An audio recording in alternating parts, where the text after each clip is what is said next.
सतयुग में क्या है कि जो मनुष्य में होना चाहिए, समझो फीचर्स, स्वभाव, संस्कार और संपत्ति, यही संबंध, यही मनुष्य की विशेष होती है। तो वहाँ सतयुग में सभी संपूर्ण है।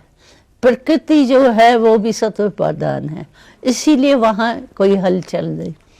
प्रकृति जो है वो सुख देने वाली है, इसीलिए वहाँ प्रकृति द्वारा भी सुख मिलता है, दुख का नाम निशान नहीं है।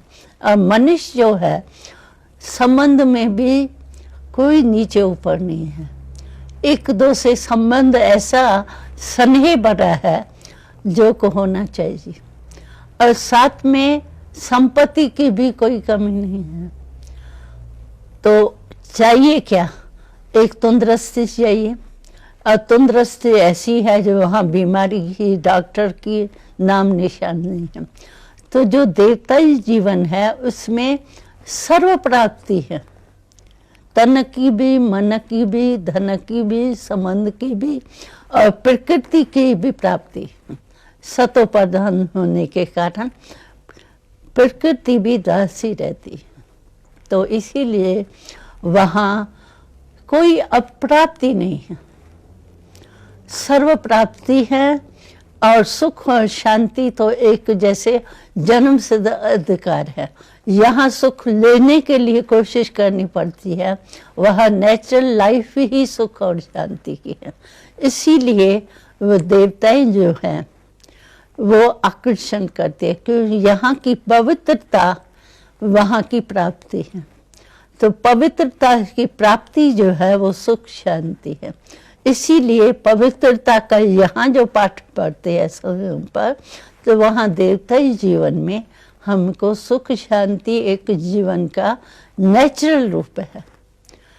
यहाँ तो कोशिश करते हैं ना सुख पाने की, वहाँ एक नेचुरल जीवन।